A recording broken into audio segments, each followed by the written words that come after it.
Hello and welcome to my YouTube channel US Update. Today, this is the biggest news about Trump. Classified documents and obstruction of justice. Inside the 37 felony counts against Trump Justice Department prosecutors on Friday, unsealed an indictment detailing more than 36 charges against the former president for his handling of classified documents and obstruction of justice. The Justice Department unsealed a 49-page, 38-count criminal indictment against Donald Trump and an associate on Friday, accusing the former president of illegally retaining classified information after he left office, showing some of those documents to individuals without proper clearance, and hatching a plan to hide the materials from officials in defiance of a federal subpoena. The indictment paints a stunning portrait of a former president who paid little heed to the rule of law and the sensitivity of national security information, and it marks the culmination of a months-long investigation by Justice Department Special Counsel Jack Smith. The indictment did not include any charges related to the January 6, 2021, insurrection at the Capitol, which is the subject of a separate probe led by Smith. This indictment was voted by a grand jury of citizens in the Southern District of Florida, and I invite everyone to read it in full to understand the scope and the gravity of the crimes charge, Smith said in a brief statement on Friday after the indictment had been unsealed. We have one set of laws in this country, and they apply to everyone. Applying those laws, collecting facts, that's what determines the outcome of an investigation. Nothing more, nothing less, he said, noting that violations of federal law around national security information put our country at risk. Though some information contained in the indictment was reported by news outlets in the last several months, the document reveals the as-yet unseen scope and trove of evidence amassed by prosecutors in the case. The indictment includes multiple counts of 7 separate charges, listing 38 overlapping criminal offenses against Trump and his longtime aide Walt Nauta, 37 of which are directed at Trump. The charges include willful retention of national defense information, conspiracy to obstruct justice, withholding a document or record, corruptly concealing a document or record, concealing a document in a federal investigation, scheme to conceal, and making false statements.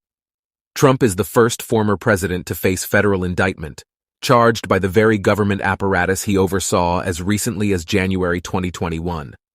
He is expected to appear and be arraigned on Tuesday afternoon at a federal courthouse in Miami. He has repeatedly denied any wrongdoing and is expected to plead not guilty to all counts. The case represents Trump's gravest legal challenge yet and is poised to upend the race for the GOP presidential nomination, which Trump is currently leading by more than 30 points. Meanwhile, some Republicans, including many members of Congress, continue to leap to Trump's defense and accuse the Justice Department of political motivations. Today is indeed a dark day for the United States of America. It is unconscionable for a president to indict the leading candidate opposing him. House Speaker Kevin McCarthy, California Republican, said on Thursday after news of Trump's indictment broke, "I, and every American who believes in the rule of law, stand with President Trump against this grave injustice. House Republicans will hold this brazen weaponization of power accountable." On Friday, after prosecutors unsealed the indictment, House Republicans led by House Judiciary Committee Chairman Jim Jordan pledged to investigate the Justice Department.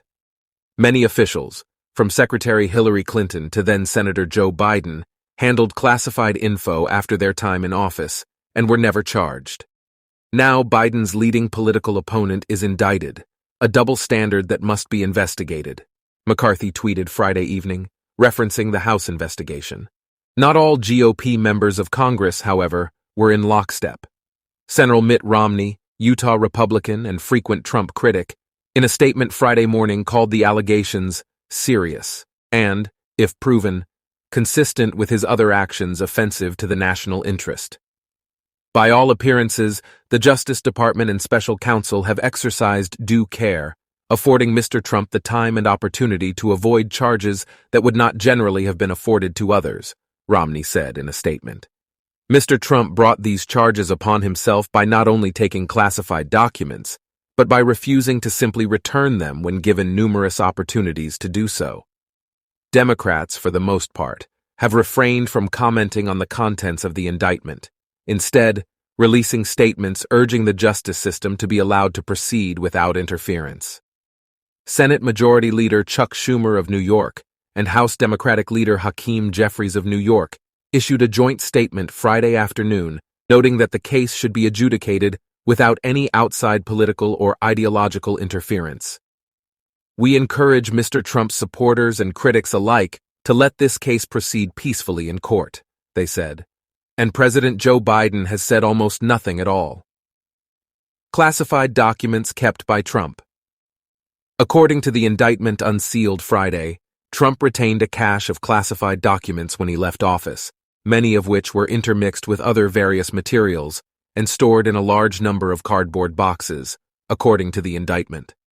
The classified materials Trump kept included information regarding defense and weapons capabilities of the United States and foreign countries, United States nuclear capabilities, potential vulnerabilities of the United States and its allies to military attack, and plans for possible retaliation in response to a foreign attack.